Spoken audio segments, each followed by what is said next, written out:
दोस्तों, मेरा नाम है वैष्णवी। मेरे चैनल पे आप सभी का अभिवादन करते हुए उन दिनों की कहानियों को सुनाने जा रही हूँ। सन 1967 में जुलाई के महीने में एकादशी के अगले दिन मेरा जन्म हुआ था। कौन सी तारीख थी, किस समय जन्मी थी, 1967 ही था या कोई और साल था, कोई नहीं जानता। जब स्कूल में दाखिला करवाना था तब माँ ने एकादशी के अगले दिन जन्मी थी। तारीख तो याद नहीं, कहते सुनकर मास्टर जी ने अपने हिसाब से जन्म तारीख लिख दिया था। स्कूल में दाखिला तो करवा दी थी, परंतु स्कूल जाने के लिए ना ढंग के कपड़े थे, ना बैग, ना चप्पल, ना पुस्तक। तब माँ ने अपने पुराने साड़ी से 2 जोड़ी लॉन्ग स्कर्ट और ब्लाउज सिलवा के दी थी। पिताजी ने रबर की चप्पलें और किताबें दिलवा दिए थे। बड़ी बहन के पुरानी बैग को लेकर अब मैं स्कूल जाने लगी थी। सुबह 5 बजे उठकर कुएं से पानी निकालकर गायों को चारा चढ़ाकर पास के होटल में बर्तन मांजने के बाद तैयार होकर पैदल ही स्कूल जाती थी। दोपहर 1 बजे भोजन के लिए घर वापस आती और 2 बजे के भीतर फिर से स्कूल के ओर चल पड़ती। शाम को घर वापस आते ही घर के सारे काम करके भी रात को भोजन पे सारी लड़कियों को आधे अंडे और लड़कों को पूरा 1 अंडा परोसा जाता था।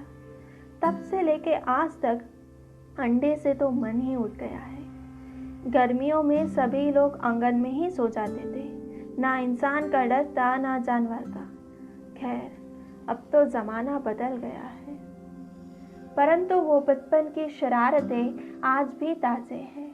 घर में अम्मा से चुपकर गुड़ खा लेना, वन में जाकर फल फूल तोड़ के ले आना, सावन के हर शनिवार घर घर जाकर भिक्षा मांगना, फिर उस चावल से अष्टमी को पकवान बनाकर खाना।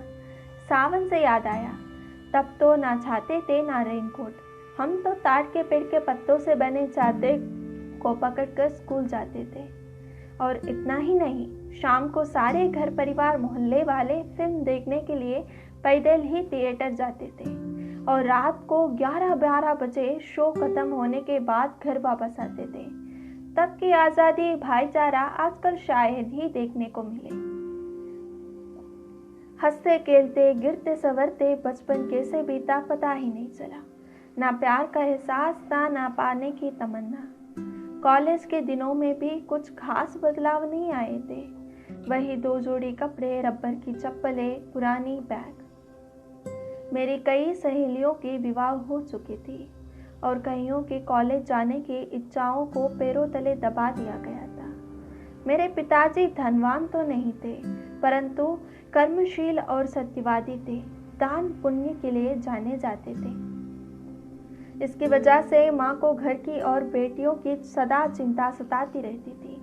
उन दिनों बिना दहेज लिए लड़की से ब्याह करने के लिए कोई भी राजी नहीं होता था। घर में अनाज मिल जाए वही बड़ी बात थी। अभी इसमें दहेज, सोना, ब्याह का खर्चा, इन सब के बारे में कौन सोच सकता था। हर लड़की की तरह मैंने भी अपनी ब्याह का सपना रचा था।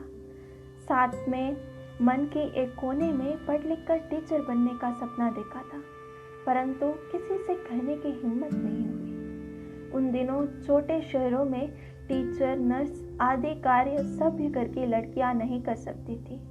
सामाजिक और कौटुंबिक नियमों से बंधी मेरी रूह, सपना, सोच सब कुछ दब गया था। आगे की कहानी जानने के लिए मेरे साथ जुड़े रहिए। आप सुन रहे हैं कहानी उन दिनों की।